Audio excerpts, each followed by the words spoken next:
and welcome to my channel. In this video we will solve the mechanical interaction exercise from the second session 2012. For this we need two springs, R1 of spring constant K1 that we want to determine and R2 of spring constant K2 equal 100 newtons per meter. The free length of L1 is 20 centimeters while the free length of L2 equals 30 centimeters. We have here the spring R1 of spring constant K1 that we want to find. Its free length is 20 centimeters. We fixed one of its end A to a support, and the other end, point O, is fixed to another spring R2. Now R2 has a spring constant K2 equal 100 Newton per meters and free length 30 centimeters. The other end of spring R2 is connected to a support at point B. The length of both of them together is 65 centimeters. The length of L2 prime of R2 after elongation is 35 centimeters. We want to find L1 prime. So L1 prime is 65 minus 35 centimeters.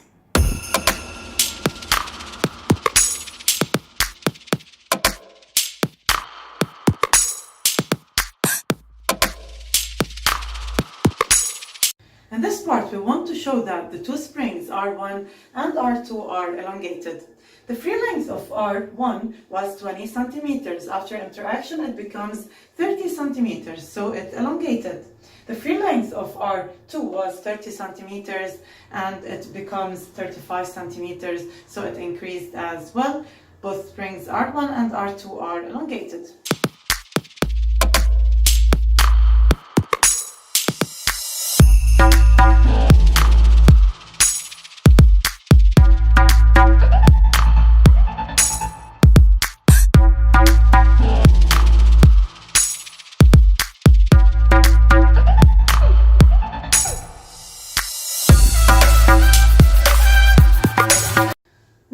Calculate the elongation delta L1 of R1 and delta L2 of R2. The elongation means how much their length increased.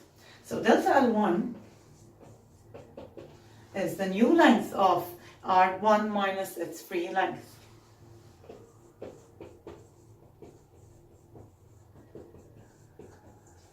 Similarly, the elongation of R2 is its new length minus its free length.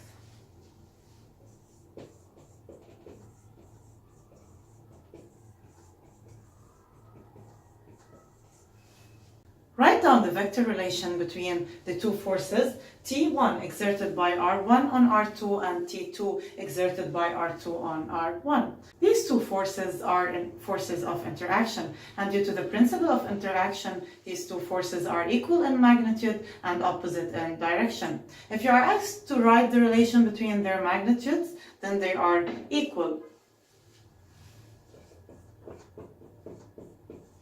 And if you are asked to find the vector relation, like in this part, then you will insert a minus sign here to indicate that these two vectors are opposite in direction.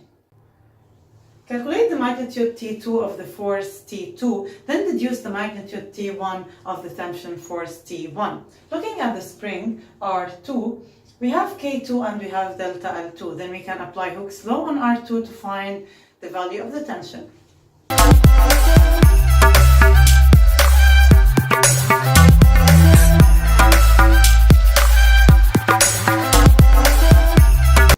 Hooke's law says that T equal K delta L.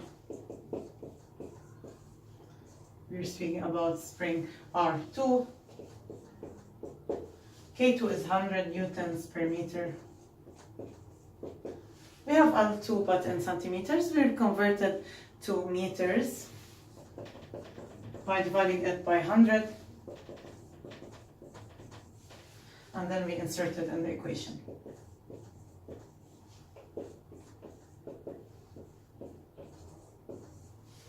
Then we want to use the value of T1, as we said that T1 and T2 are forces of interaction and they are equal in magnitude.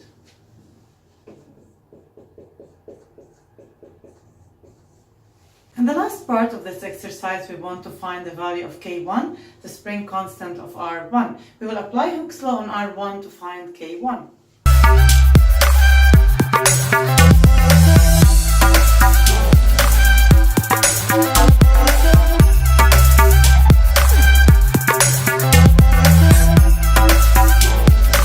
K1 equals T1 over delta L1.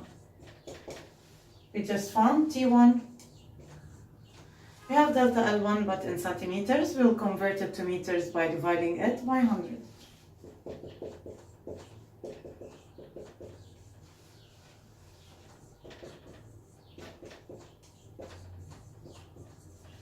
If we compare the values of K1 and K2, we find that K2 is greater than K1. For two springs having different spring constant K1 and K2, the one that has a larger value of K will be elongated less under the effect of the same force. The two springs R1 and R2 were subjected to the same force of magnitude 5 newtons, but R2 was elongated less than R1 because R2 had larger value of spring constant. This is everything for this video. If you find this video useful, please share it with your grade 9 friends, and I'll see you in my next video.